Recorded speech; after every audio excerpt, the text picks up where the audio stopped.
Hello, everyone. Thank you so much for joining. I'm going to wait just a couple more minutes to get started.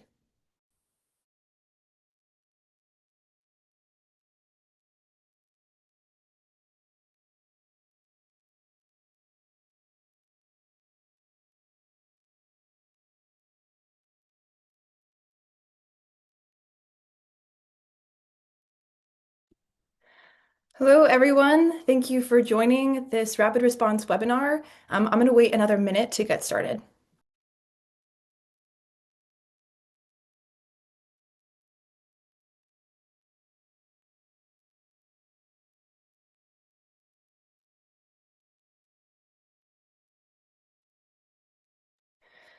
Good afternoon. Thank you so much for joining this webinar on the latest immigration actions impacting newcomer communities.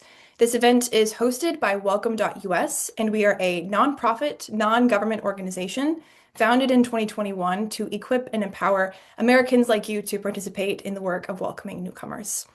So, for many of us, the last few weeks have felt especially heavy. We've seen an escalation of immigration enforcement with major impacts in Minnesota and ripple effects across the country. We're watching closely as DHS moves forward with a broad re-review of refugees who arrived in the last 5 years, including the detention of more than 100 refugees in Minnesota. We're also following ongoing debates around temporary protected status for Haitians and questions about recent court rulings that may affect enforcement actions like Operation Metro Surge. So, if you're getting lost in all of the headlines and acronyms, you're in the right place because that's what our experts will be discussing today. Our goal in this webinar is to walk through the latest developments and what they mean at the community level. We're honored to be joined by Erin Reichland-Melnick, Senior Fellow at the American Immigration Council, who will unpack the policy changes. We'll also hear from Jane Stockman, co-director of Alight, and Kristen Monroe, a volunteer with G92, to ground this conversation in their experience supporting newcomers in Minneapolis and Springfield. So throughout this webinar, we will be answering questions in the Q&A function, which is at the bottom of your screen to the right of the chat box. However, we won't be answering case-specific questions, but we're dropping a link to the American Immigrant Lawyers Association search tool to help you find legal counsel. In the second half of our webinar, we're going to address the questions we're receiving in the Q&A live and also those we received at registration. If we don't get to your question, you might find the answer in our recent policy news blog, which breaks down some of the topics we'll be covering today. So we're dropping a link to that in the chat box as well. So with that, I'm going to hand it over to Manpreet Theji, Senior Policy Counsel and Special Advisor at Welcome.us. Thank you so much, Ella. Hi, everyone. I know this is a very challenging time and things are changing rapidly. And just like Ella said, we really hope this overview for you today can give you all a good sense of what is happening right now in the immigration space. Please note that there are so many lawsuits that are filed in relation to what we are going to be talking about today. So things may shift at any moment. We really hope that you can keep up with all the relevant policy updates on our website. But I want to make very clear that the updates we are sharing today are specific to just this moment in time, given that updates are happening to the litigation as we speak. So before I dive in to more of the recent policy updates with our guest speakers, I wanted to provide some updates to the programs that we know many welcomers are closely tracking. First, I do want to touch base on Uniting for Ukraine and the Ukraine reparole applications that many of you have been asking questions about. At this time, we are still seeing reparole approvals come through for Ukrainians. And we have noticed that there was a delay between conditional reparole approvals and final approvals after beneficiaries have paid the $1,000 fee. However, while there was a delay, it seems that final approvals for beneficiaries who paid the $1,000 fee is still coming through, and they're still getting their final approvals. We continue to encourage you to work with your beneficiary to make sure their parole status is up to date. U4U beneficiaries should apply for their renewal of parole or reparole within 6 months before their parole status expires, not earlier. and to also consider filing an expedited review request when they are filing for reparole. If your beneficiary is still awaiting approval, please support them in contacting their member of Congress to do a casework request. You can utilize our resources and on-demand webinars of best practices when applying for reparole, such as filing an expedited request. We have an on-demand webinar with the Ukraine Immigration Task Force that provides these best practices. And we have another on-demand webinar on how to set up a GoFundMe when needing support for the $1,000 parole fee. Additionally, as we've talked about late last year, there have been a lot of changes as it affects Afghans in the United States. In late November, you may recall that the U.S. Department of State halted all immigrant and non-immigrant visa issuance for Afghan passport holders, instructing consular officers to not issue visas, including those already printed, effective November 28th, 2025.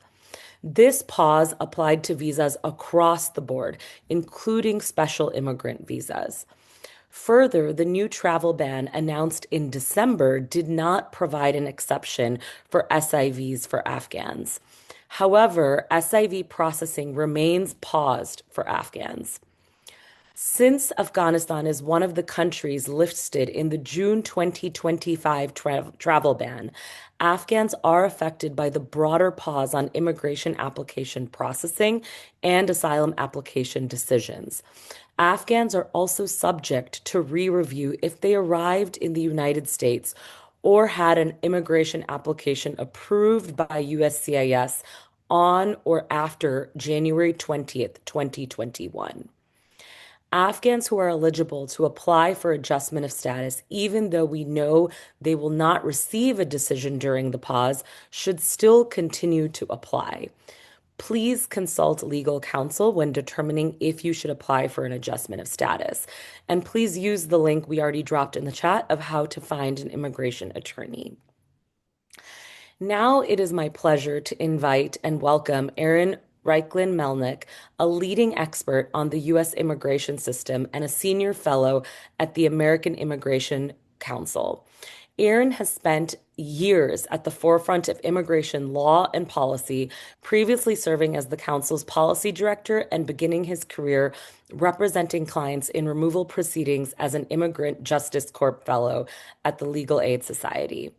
A graduate of Georgetown Law, he is a frequent witness before Congress and a go-to source for major media outlets seeking to untangle the complexities of border enforcement and due process. We are very thrilled to have him here again to share his deep data-driven insights and legal perspective on the current state of immigration policy. Thank you so much for Aaron. Thank you so much, Aaron, for being here. So to Thank you for start, having me. of course, to start us off, for welcomers who are hearing a lot of scary or confusing news in the headlines daily, what is the most important thing you want them to understand in this moment we are in? Well, there's a lot going on, and I think the scenes that have come out of Minneapolis have been really difficult for anyone to see. Of course, the deaths and killings of Alex Preddy and Renee Good are extraordinarily tragic, as are scenes of small children, 5-year-old Liam taken into custody and sent to the Dilley Family Detention Center, are all very difficult to see. But what we are actually witnessing is, in many ways, the expansion of President Trump's promised mass deportations. The efforts that have expanded ever since Congress provided $75 billion to ICE enforcement in the July so-called One Big Beautiful Bill Act. In Minneapolis in particular, we have seen reportedly DHS say that they are pulling some agents out. However, the people that are still there, they are making clear they say the White House is saying they are not backing down. They will continue to engage in targeted enforcement against a number of different people. That has gone on top of the targeting of refugees, which is something that is brand new and started in January and what is known as Operation PARRIS, where the Trump administration went to arrest refugees who had not gotten their green cards after 1 year to subject them to so-called re-vetting. That has been blocked in court, but it put people who were lawfully present into detention in ways that we had never seen before, like very unprecedented situation. So I think there's a lot going on, and I'm happy to walk through everything that we can over the next course of this webinar. Thank you so much, Erin. And I think I just want to reemphasize as we dive into Operation Paris that the information we're sharing again is this moment in time. We know that the courts are considering a lot of these lawsuits in real time, and so things may shift very quickly. And so please take what Erin provides today as a snapshot of what is happening today on the ground. So to start off, you briefly mentioned the new initiative USCIS launched to re-examine refugees called Operation Paris. At a high level, what is Operation Paris? And if you can dive into, does it just affect refugees in Minnesota? Well, Operation Paris was specifically targeted at refugees in Minnesota, though the legal basis is not limited to Minnesota. To make a very long story short, refugees in this case we're referring to are people who have entered through the U.S. Refugee Admissions Program and who had not yet adjusted to the status of a green card holder, who had not gotten their green card. And the normal process for refugees is after 1 year, they are by law required to apply for a green card, but they cannot apply for the green card before 1 year. So at 1 year, they file their application for a green card, wait, and then eventually get it. If they don't file the application for the green card, they remain in refugee status, which is a lawful status under which they entered the United States, but not as secure as having a green card. A separate part of the law says that refugees who have not gotten their green card after 1 year should be essentially, the law says, taken into custody for, held in custody for essentially an inspection and admission to the United States in their lawful status. And this has always been interpreted to just give the government the authority to grant the green card after 1 year. The Trump administration has instead said this is a mandate for us to arrest any refugee after 1 year if they have not gotten their green card. And that's chilling because they are not legally entitled to apply. They're not legally able to apply for a green card until 1 year. And so what happened is, following the tragic shooting of two National Guardsmen in Washington, D.C., the Trump administration announced that it was going to re-vet everyone who came in during the Biden admin. And in Minnesota, there were 5,600 people who had not yet gotten their green cards, many who had their applications on file and had done everything right. And the Trump administration, through Operation Paris, went into Minneapolis and began arresting those refugees, sending them to Texas. In Texas, they were put through in detention centers, hours long. Some we heard interviews up to 6 hours by refugee officers and immigration officers from the Houston Asylum Office to essentially redo the entire refugee process. And then following that point, once they passed, because as far as we know, almost everyone has passed, they were then just dropped off on the streets in Texas and told, find your way back to Minnesota. Thank you so much for that overview. You had mentioned that in November, there was an announcement of a re-review of all refugees. And we were waiting, we were essentially had 90 days to understand who would be re-reviewed. How does Operation Paris fit into that policy announcement that was made in November on the re-review of refugees? So this is expressly under that program. They are clear that this is part of an effort to more broadly look at essentially everyone who came to the United States legally during the Biden administration, everyone who was granted asylum, everyone who obtained refugee status, and everyone who received any immigration benefit whatsoever. Now, Operation Paris was the first way that we have seen this actually operationalized, where they decided to do something as part of that re-vetting process or review process. We are not aware of any other populations that have been explicitly targeted. But as already been discussed on this, there are many others whose applications are essentially suspended or paused. Many of these refugees actually cannot get their green cards right now because separately, the Trump administration is not processing green cards from the countries they come for any nationals of the country they come from. They are essentially taking the applications to the final stage of yes or no, and then saying, until we put some new procedures in place, we will not give you a final answer. They're not denying them, they're just essentially putting them on pause. So Operation Paris was the first effort that we know of to actually put this into practice. And it has been blocked in court. A court said that the government's interpretation of the law was wrong, and also said that the way they went about it was a clear violation of due process. You cannot just smash down somebody's door and arrest them for nothing. And that's what they were doing. So as of now, we do not know of anyone who is still being held under the terms of Operation Paris. People have been released. There may be one person who is still in detention under some court filings that were put in place yesterday, but the government is not arresting anyone newly under Operation Paris. Thank you so much, Aaron, and thank you for walking us through what the court issued as well to essentially block the arrest and detention of resettled refugees. Um, so very quickly, if you're, are you seeing the refugee review process as we're seeing through Operation Paris being implemented outside of Minnesota, or do you think something like this could be modeled in other states? And is that something folks should be concerned with? There was a lot of concern that operations in Maine, which were ongoing soon after the Operation Paris arrests began in Minnesota, could target a similar population. I will fully admit I have not followed what happened in Maine as much as others. Those operations wrapped up significantly more quickly, I think, than anyone expected.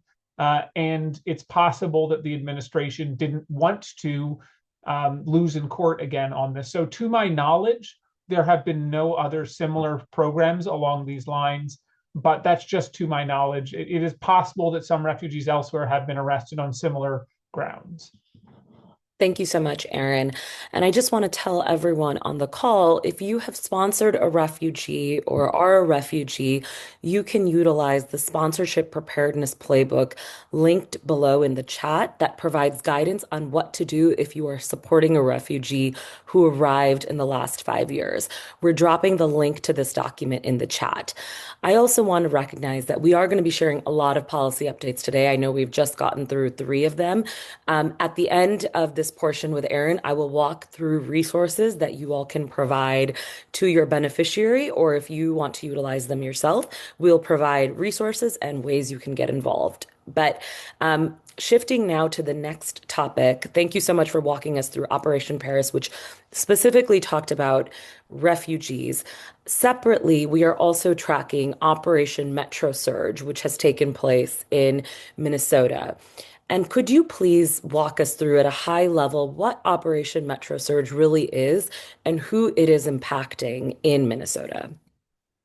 So Operation Metro Surge is the name of the operation under which the Trump administration surged nearly 3,000 federal officers to Minneapolis, or that was the total number of federal officers in Minneapolis at the height of this operation.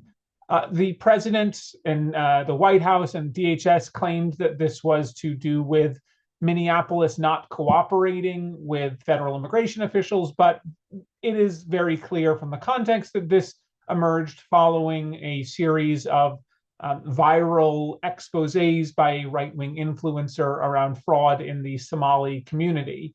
And you had the operation begin just days after President Trump said Somalis are garbage and he didn't want any of them in the country.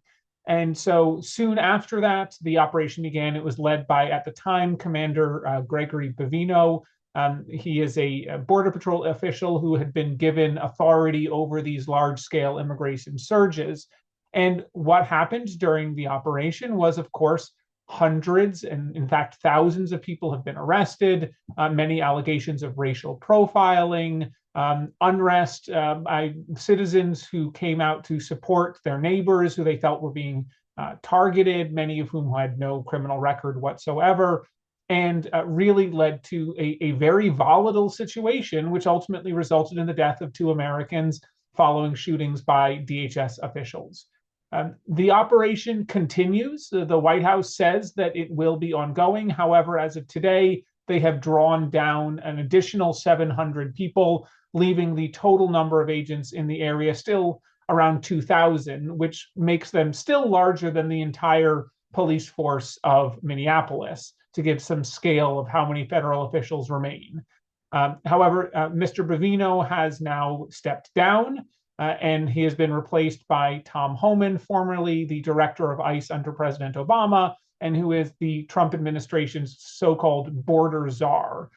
What his official role is, again, remains somewhat unclear, but it appears he is the operational commander of the federal forces in Minneapolis at the moment. Thank you so much.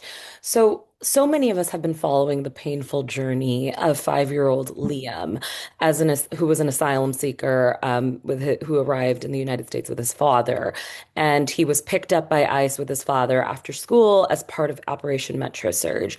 Liam's unfortunate detention helped many people understand how policies show up in real life.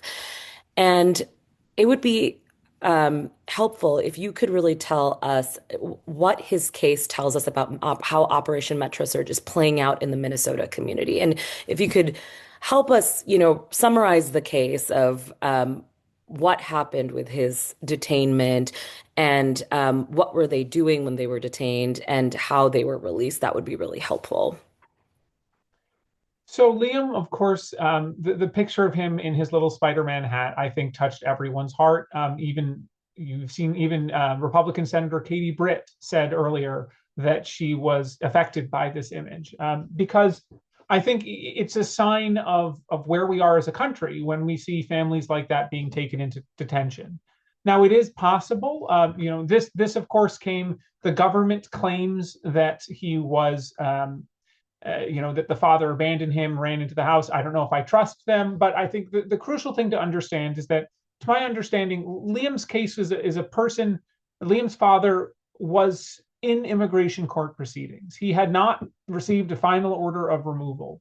And the US government has been increasingly targeting people who are in the immigration court process for rearrest and re-detention, essentially saying, we don't want you to go through this process outside of detention. We want to take you into custody so that we can hold you in detention throughout the entire rest of the process, even if that means you're going to be holding your child with you in really appalling situations. It took a sustained campaign to get Liam out, but the thing that really got him out was an order of granting habeas corpus, a federal lawsuit to have him released, arguing that his detention violated due process and violated several laws that are on the books that sort of provide some basic right to challenge detention. And I think it exemplifies this bigger issue. The Trump administration wants to say that it is only targeting people with criminal records. But that's not true. And the vast majority of the undocumented population does not have a criminal record, has not done anything that warrants that kind of treatment, and is actually trying to, if the process available, wants to seek it. Liam's father was going through a process, and the government chose to change the rules and say, rather than letting you go through this process normally, we're going to detain you. And maybe they were legally entitled to do that, but the process they went about it, a federal judge ruled, was invalid. The bigger issue is that the government is expanding the detention system. So situations like this are going to become the norm. I think one of the things that's touched me the most is that Liam, other children from his school were in the Dilley Detention Center, and some of them have been released as well. And they've said our classmates are still there. People that they saw in school are still there. And Dilley opened under the Obama administration. Family detention is not new. But we've never seen it used like this. It's never been used like this to a large degree for people who have been in the country for years. It was previously used primarily for migrants apprehended crossing the border. And I think is a call for us to rethink the detention system and what's necessary in these moments. So now we're going to shift briefly to what has been happening in DC and specifically in Congress as it relates to the DHS funding bill that is part of the appropriations bill that Congress is binded to pass every year. So, as Aaron highlighted, after the two fatal shootings of Americans, Renee Good and Alex Preddy, by federal immigration agents in Minnesota, we saw the Senate step back from supporting Department of Homeland Security funding unless changes were made. Can you explain briefly what happened and now where we're at? So right now, the federal government is funded everything but the Department of Homeland Security. The government has passed its first full year appropriations bill since 2024. The 2025 bill was a continuing resolution, and the Department of Homeland Security is now on a 2-week continuing resolution. This has happened because Democrats have said that they are unwilling to continue to fund ICE until the agency makes some reforms. Now, very crucial to understand that the money given to ICE in the One Big Beautiful Bill Act is not subject to the annual appropriation cycle. So even if the Department of Homeland Security shuts down, ICE still has $75 billion to draw down on. So that is a really key backdrop here. But Democrats have said they will not vote through a DHS funding bill without changes. And last night, the Senate Democrats put out a letter.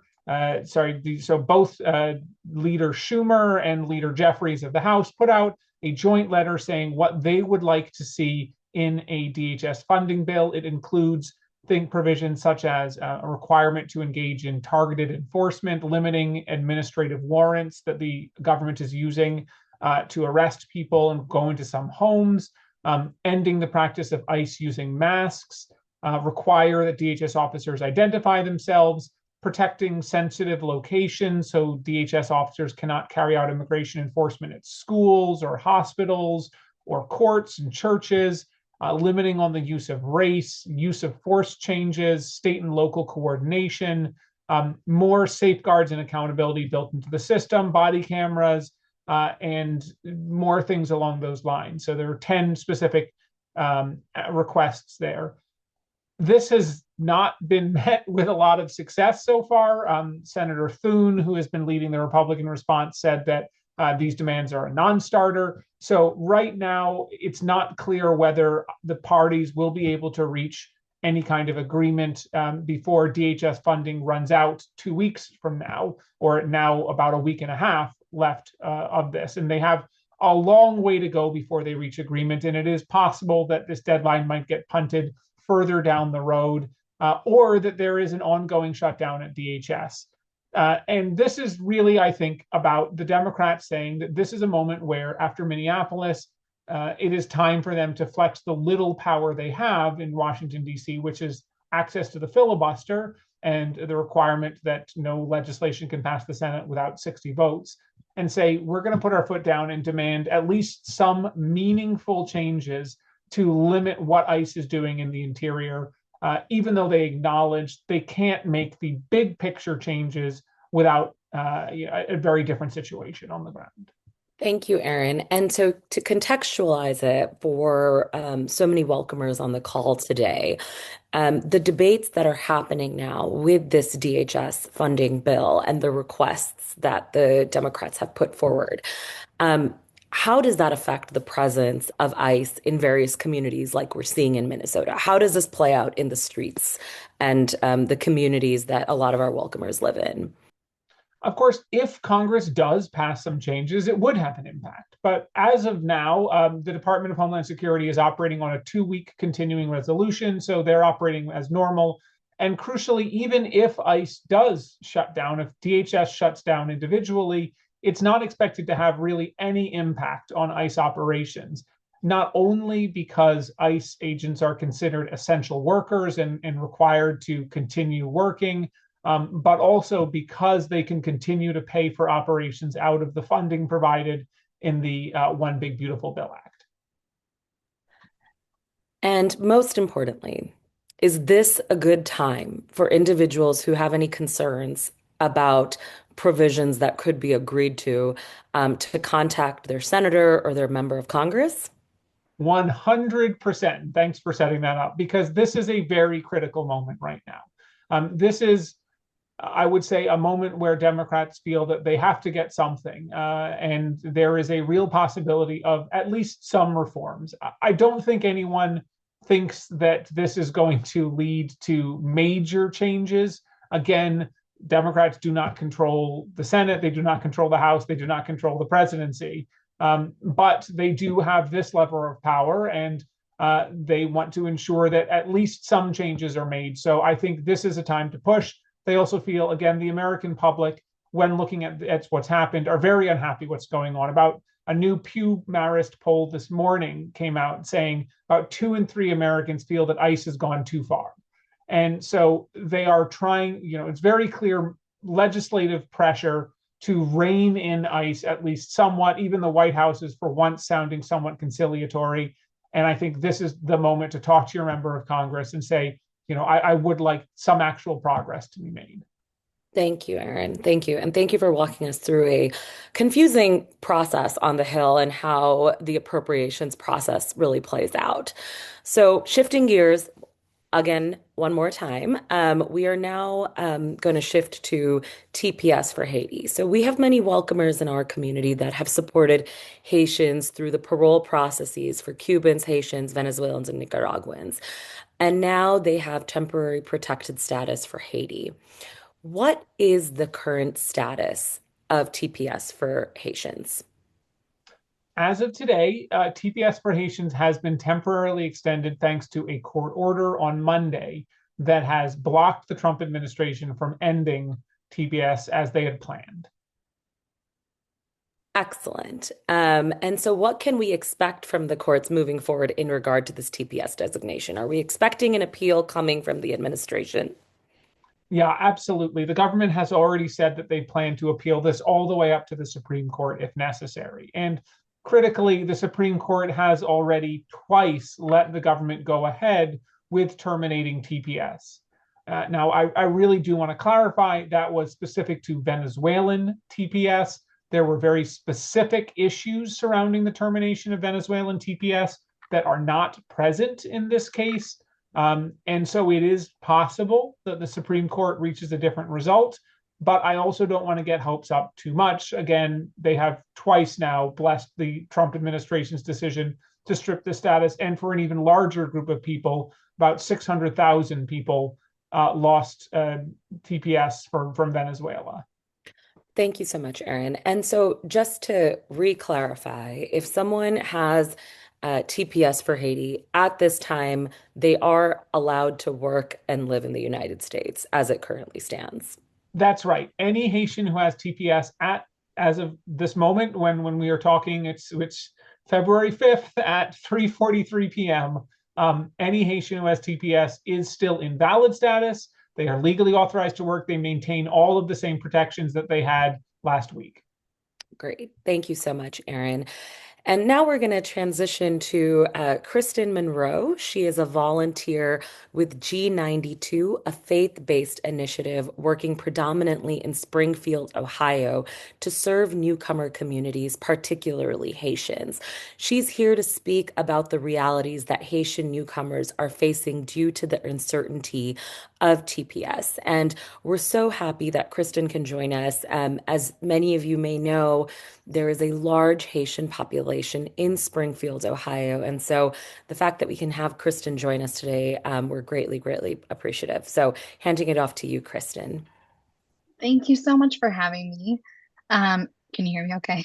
Yes. All right, good. G92 is a coalition of churches and individuals rooted in faith and guided by a shared dedication to justice. We stand in solidarity, support locations who are willing to provide physical refuge, And we're helping to shape the narrative around the gospel's call to stand with the oppressed and love the immigrant. So out of that, let's see, I want to make sure I'm answering all the questions. We have been equipping people to help in our community by making them aware of different bills and things that are facing us in Ohio and our neighbors who will be affected. We've been helping to tell the stories of the neighbors that we have in Springfield and why we believe that they should be protected and that they deserve to be here. We've been equipping people with rapid response training, the opportunity to learn bystander training, things like that. So people in Springfield have been supporting their neighbors by volunteering their time. They've been collecting things like food, diapers, wipes, bedding.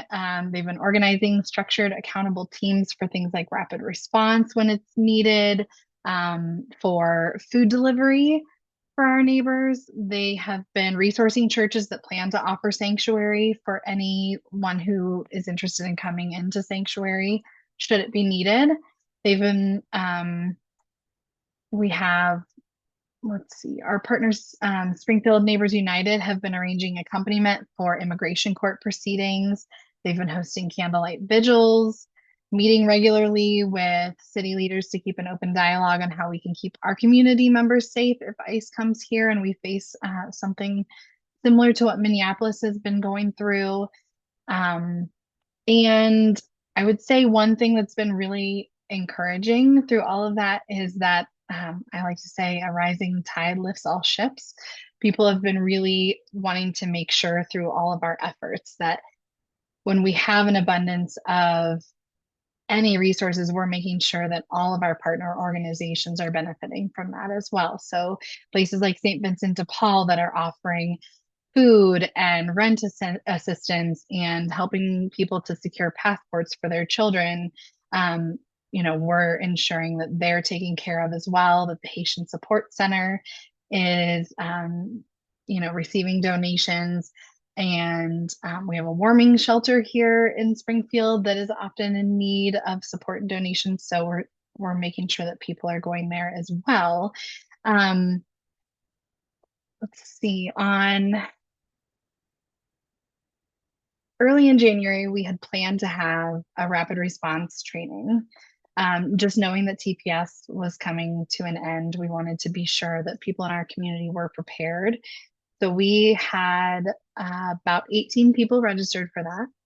Then after Renee Good lost her life, we ended up with 210 people registered for that training event. So it really kind of was a big turning point in people's understanding of the critical nature of paying attention to what's going on and what might happen in our own community and how we can support our neighbors, our Haitian neighbors, of course, because they were facing TPS, and that's a large, easily well identified population. But we have immigrant neighbors from all over, and so it's important to us that they're all being supported equally. We've just focused on this end of TPS because our feeling was, with us having such a large population for such a small town, that would be the moment that they would seize on to come and a lot of people would be swept up in any ICE enforcement that came to Springfield. So we held that event, and after that, everything really took off as far as people really wanting to get involved, creating these teams, asking what they can do to help support their neighborhood. Keep an eye on the Haitian Community Center, keep an eye on the local schools, how they can make sure people are getting groceries at this time. And so we've been doing a lot of work to try and organize all of that on the back end. Then Monday, we hosted an event with clergy that were invited from all over the nation to come and pray over Springfield, to stand with our neighbors and ask for the extension of TPS. And we knew it was a possibility. It would be announced that day, February 2nd or February 3rd, what the court ruling was on Myatt versus Trump. So the event was, I think we had anticipated 500 were registered. Almost 1,300 showed up. We had to ask people to leave, unfortunately, because the fire marshal said we weren't safe. But it was a beautiful event, so much love and support. And we left there with a lot of hope about that court ruling. That evening, when we found out about the court ruling, I would say it was just like the perfect ending to that day. It was a really, really cool opportunity to, to just see when we show up and when we support our neighbors and, um, these things can happen, right? So, we were excited to see that, but also cautiously optimistic and understanding that that is a band-aid. It's not a final, um, a final solution to help ensure that we are going to be able to keep our Haitian neighbors here for as long as they need to be here safely. So we've been asking our neighbors to continue to pray with us, to advocate with us, to our representatives, and we're asking for donations for the Haitian Support Center and for the other organizations in town that are helping our neighbors. So I can provide you with information about how to get involved in that. But also, we're asking you to invest in your own communities. So whether that's through training or creating teams and making sure that you have ways to answer the needs when they come to your community, we really just want to make sure that everyone's taking care of their neighbors where they live. But also there's plenty of ways to support us from afar, or if you're here, we can certainly get you plugged into a team as well. I hope that answered everything. That was amazing, Kristen. And thank you so much for everything you are doing in Ohio and really building a base of supporters who are ready to stand up for their Haitian neighbors. And thank you for giving ideas on how other welcomers can participate. And we really, really appreciate the work that you all are doing and the work you are leading as a volunteer in Ohio. So thank you so much for joining us today. Thank you. Thanks, guys.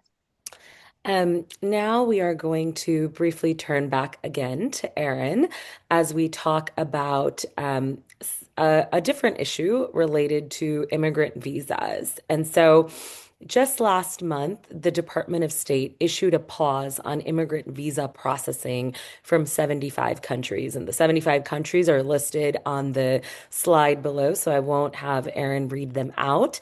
Can you share a little bit more about what this immigrant visa pause entails? And if you could differentiate the type of people that are affected from an immigrant visa and a non-immigrant visa. Yeah, so this is the third ongoing pause on some form of immigration benefit, and as well as, if the fourth in a broader category of bans as well. So right now, there are visa bans, which render people ineligible for visas under President Trump's executive order. There is also a temporary pause on the issuance of any immigration benefit to people who come from travel ban countries, and a temporary pause on the issuance of any affirmative asylum applications. So those are asylum applications filed by people inside the United States who are not currently facing removal. And so now we have a third pause, and this is a pause on the issuance of immigrant visas for nationals of 75 countries. Immigrant visas are visas that allow people to come to the United States with green cards in lawful permanent resident status. That is contrasted with non-immigrant visas, which are things like tourist visas, student visas, H-1B visas, or really any other kind of visa that is not an immigrant visa. The most common immigrant visas that are issued at consulates abroad are for family members of US citizens, usually spouses, parents, or children, but visas are also available in some circumstances for siblings of US citizens, as well as for spouses and minor children of people with green cards and people who come through the employment-based immigrant visa system. So people who have been sponsored by a workplace for a green card. This pause, like the pauses on affirmative asylum applications and others, is not a permanent ban. The government is saying we will take this to the final stage of yes or no, and then we will not make a decision. We are just simply going to hold off and not let you have the visa until we have made changes. So, what are the changes that the government is making? Well, this is supposedly about the so-called public charge rule. In United States immigration law, one of the oldest grounds of inadmissibility, so reasons that you can be denied entry, is that if a person is likely to become a public charge to the United States. This has been in immigration law since the late 19th century. It's 150 years old, and had, until the first Trump administration, been widely accepted to mean somebody who had become permanently dependent on the government, somebody who would be institutionalized, or somebody who had to get the majority of their income through government welfare benefits. Now the Trump administration is saying, in the State Department context, through a new cable that was sent out to consulates worldwide, that they want to do a much more searching view of what is a public charge. And now they are saying, we want you to consider whether somebody might even rely on non-public benefits like private food banks, and also look at the benefit usage of spouses, the American citizens, or other family members that are sponsoring an immigrant to come here with an immigrant visa. And they are saying that they have to suspend all adjudication from these specific countries while they put new policies in effect to check out, to decide how to put these new screening rules in effect. Why they picked these 75 countries, we don't know for sure. They have not said. They claim these are countries with higher rates of public benefits usage, but have provided absolutely no evidence of that. And it is very notable that this covers most African countries, many Central American and South American countries, and many of the countries that President Trump has so publicly admonished, claiming, we don't want, quote unquote, third world migration. So there is a lot going on here, but the upside is, if you are seeking an immigrant visa from one of these countries and you are out, this is for people who are outside the country, the visa interviews are still ongoing. You'll still go to the consulate, you'll still have the interview, but the consular officer is not permitted to grant the visa at this moment. Thank you so much, Aaron. And to clarify, if you are residing in the United States and you are applying for a green card, and you're from one of these countries, you will not be affected by the immigrant visa pause. Is that correct? Not by this pause, but correct. You may be affected by the pause on adjudication of immigration benefits for one of the 39 travel ban countries, plus the Palestinian Authority. So the visa policy applies to people who are outside the country seeking visas to enter. Those who are inside the country, their applications are only being impacted if they're from one of the 39 travel ban countries, not this bigger list of 75 people. And I will note both policies are currently under litigation. A lawsuit was filed earlier this week against the 75 country immigrant visa pause. Thank you so much, Erin, and thank you so much for differentiating the two various bans. And I'd like to tell everyone who's listening in, if you want to learn more about the previous bans, we have had an in-depth webinar on that in December that Erin also spoke about. So we'd highly recommend you take a look at that webinar recording as well that walked us through the travel ban that was issued in December. So now we're going to transition into some resources, but also questions and answers. So, Erin, thank you so much for walking us through these very important policy updates. I'll come right back to you in just a second to answer some questions from folks who are listening in. I know we have covered a lot, and I also know many of you may have questions on how you can support newcomers in this moment who are affected by these policy changes. So if you sponsored a refugee or are a refugee, you can utilize the sponsorship preparedness playbook linked below that provides guidance on what to do if you are supporting a refugee who arrived in the last 5 years. We're dropping a link to this document in the chat below.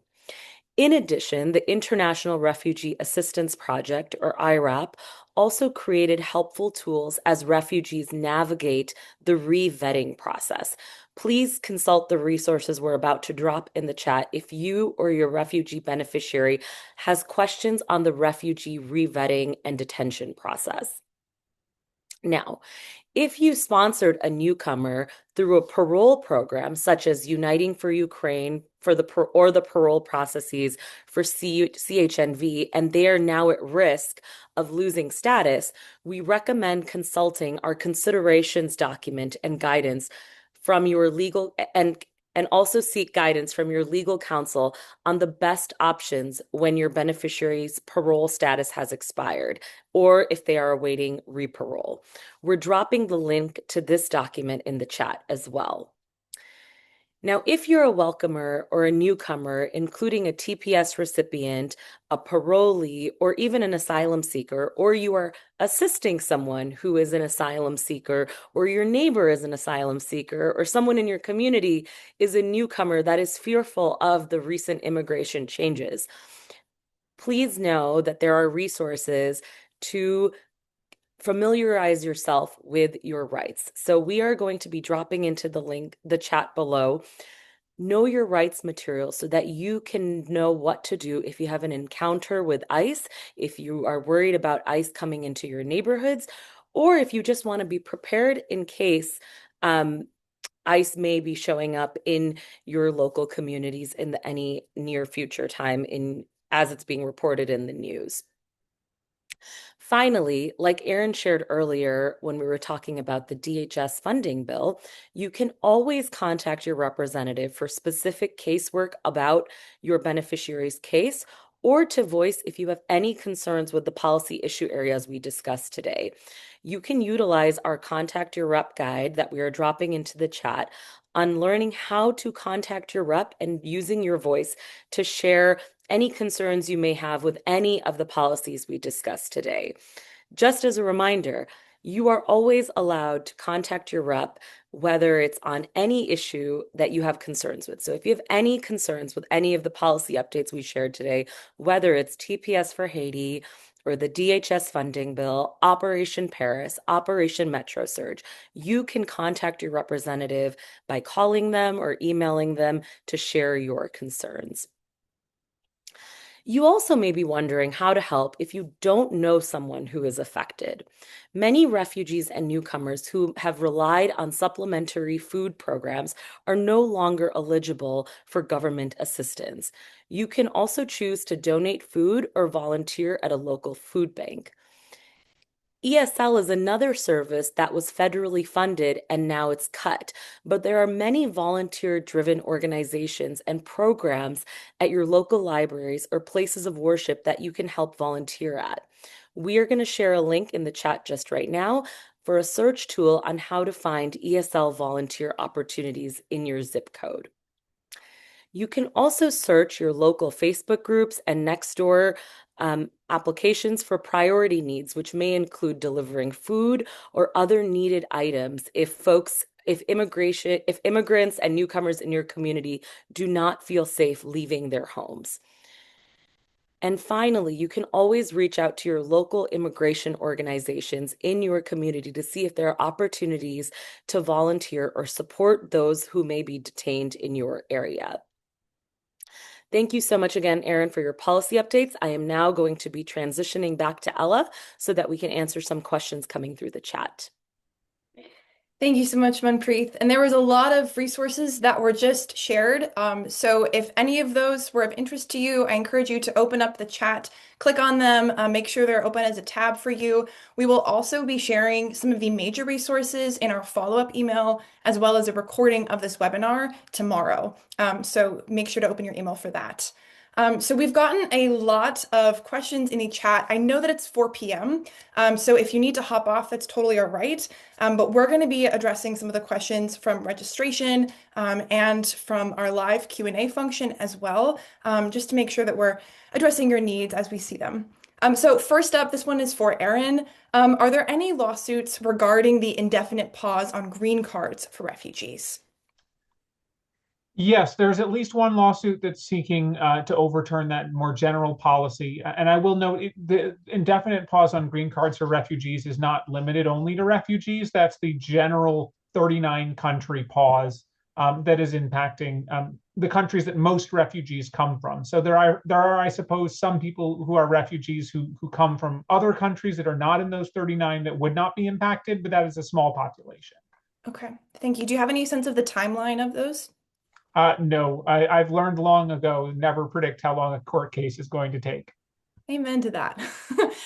This one is for Manpreet. Does the stay or postponement of the termination of TPS for Haiti mean that they now have less risk of apprehension by ICE? At this time, given the court case that Aaron had highlighted earlier, that TPS for Haiti is the termination of TPS for Haiti is not going to be terminated for the time being.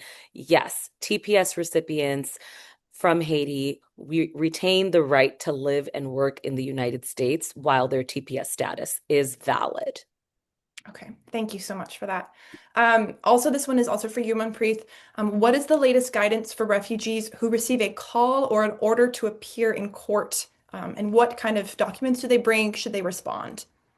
Thank you for that question. So, while court orders have paused the detention for refugees who have through Operation PARRIS, refugees in Minnesota may still be getting call-in notices telling refugees to report to their local ICE facility. So, it is important to seek guidance from legal counsel if you or your beneficiary receives this notice. But I also want to recommend to consult a helpful guide from the International Refugee Assistance Project that was already shared in the link on what to do if you are in fear of being detained as a refugee. And it provides helpful guidance on what to do if you are receiving these call-in notices. So please consult the IRAP materials if you are getting any of these notices in Minnesota. Okay, thank you.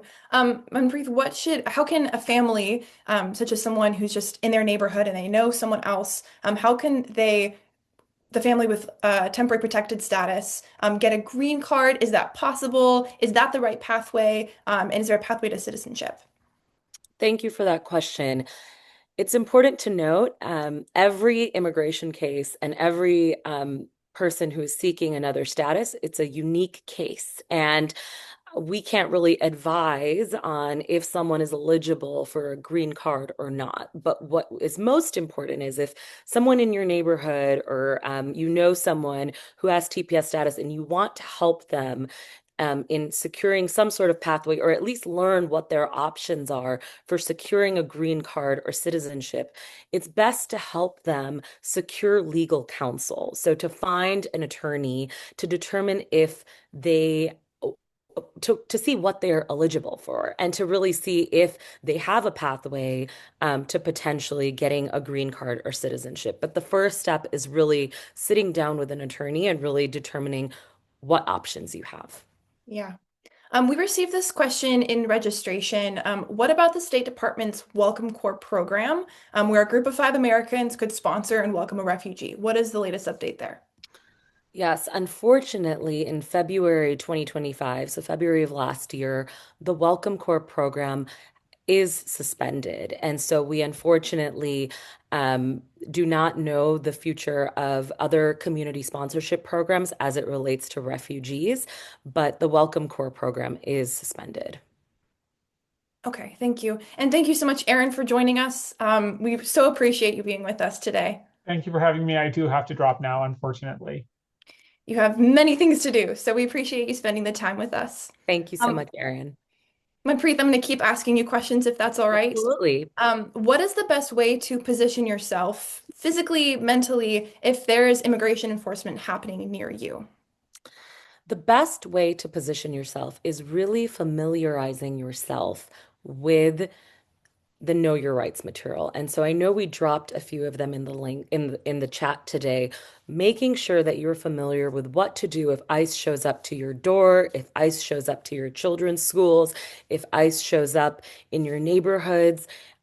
Familiarizing yourself, but then also making sure your beneficiaries or the newcomers that you are working with are also familiar because you may not be with them when ICE shows up. So making sure you're comfortable with knowing everything that you should do when ICE comes to your door, but also making sure you're equipping the beneficiaries with knowing what they should do if they have an encounter with ICE and making sure they're prepared, making sure they have the right numbers, making sure you have a contact with an attorney. So please make sure to review the Know Your Rights material. And I will also point out the Know Your Rights material and the education on the Know Your Rights material is actually very beneficial because as we had seen ICE enforcement really pick up in other states earlier last year, such as Mhm. Chicago, um, ICE officials actually said, their enforcement tactics have not been that strong because folks have been so familiar with Know Your Rights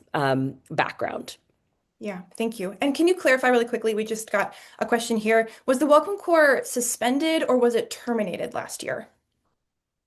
Yes. So Welcome Court as it stands is terminated. I know I used the word suspended, but we do not expect Welcome Court in its exact form to be coming back. We don't know what that means for future community sponsorship programs, but at this time, Welcome Court has been terminated. Okay, thank you for clarifying that. Mhm. Next question up, is it possible for me to sponsor somebody I know in Ukraine? And maybe you can also speak to, is it possible to sponsor anyone at this moment? That's a great question. And unfortunately, right at this time, all community sponsorship programs are either paused or suspended. So, Welcome Corps, as I just mentioned, the program is terminated. No one can come through Welcome Corps. The parole processes for Cubans, Haitians, Venezuelans, and Nicaraguans has also been suspended and essentially terminated as well. No one is arriving through those pathways. But for you, Uniting for Ukraine, um, starting in January of last year, that program has been paused. Now, it is unclear when or if that will ever be restarted again for Americans to sponsor Ukrainians to come to the United States. But at this time, U for You is paused. And so, unfortunately, no one is coming in through these community sponsorship programs. Okay, thank you for clarifying that. And Mhm. also as a reminder too that Welcome.us is a nonprofit, non-government organization. So we did not terminate these programs. And that's just a question that we've received in the past as well. Next up, are Afghan green card holders at risk of the re-review process? And if so, how can they prepare for that process? Yes. So Afghans can be subject to the re-review that we discussed earlier today if their green card application was approved after January 20th, 2021. So they are now re-reviewing applications for individuals from the travel ban countries who arrived after who arrived or if their application was approved or reviewed after January 20th, 2021. So they may be subject to re-review at that time. Okay, and what can they do to prepare for that? At this time, we don't know how they are actually going to be reopening or identifying applications that they re-review. But as soon as we know more, we will definitely follow up on what that process could be. Okay, thank you. And the last question I'm going to ask for you, do you know if any of the refugees being re-interviewed have had their status revoked? Are there things that we can do as welcomers to help refugees prepare, knowing that legal representation may be very difficult to secure, even using tools like the ones we've shared? Yes, that is a good point. First, on the fact of if anyone's refugee status has been revoked, there are some cases of individuals who were detained under Operation Paris and then sent to Texas that some individuals were extra scrutinized. I don't know for a fact if their case was actually revoked, but I am just receiving information that there are two cases where they did actually see that their refugee status had an intention to revoke. So the process to actually revoke refugee status is very lengthy. It starts with the intent to revoke. So if that moment is triggered where we have seen now two cases get the intent to revoke, that has happened. What folks can do to prepare for this is I know we've already shared the resources from the International Refugee Assistance Project. However, their resources really talk about what documents to have prepared, what material you may need to have in case you are either detained, which we know is paused right now in court, or you receive a call in to show up to an ICE facility to talk about your case. It talks about what documents to have. If you are in fear of potentially being re-reviewed or you're or worried about your refugee status being re-examined, we do recommend, given the fact that there is a large shortage of immigration attorneys, trying to start getting in contact with an immigration attorney that you may need to get if you are receiving a notice. So just trying to recognize which attorneys are in your area, who works on refugee cases, going through the resource that we provided to really identify who may be in your local ecosystem who handles refugee cases, just so that you have their number in case you get any sort of request. Because at this time, given that there is a heightened number of immigration cases that are upon us, there are immigration attorneys are also being strapped with their time and they have limited resources. So we may have a challenge in securing more attorneys. So trying to get them ahead of time is the best. Yeah. Yeah. Well, thank you so much for answering so many of our questions. I know there's probably many more that we haven't had time to answer. So if you're joining us and we didn't answer your question, please ask your question in our post-webinar survey, which will show up on your screen as soon as the webinar ends. We can try to answer them in future emails, policy updates, website updates, or in future webinars. So make sure to ask your question there. And I want to close with some reminders of the things that Manpreet has shared with us about what you can actually do. So first up, as she mentioned, you can contact representatives. And this could be for any number of things. We've heard of welcomers who are contacting representatives for a specific case, for specific legislation, generally for humane treatment of their neighbors. So we also know that offices are more likely to listen when a large number of messages reach their office at a similar time on a similar topic. So maybe for you, this means gathering with some of your neighbors and all contacting your representatives at the same time. We've seen this make a huge impact as well.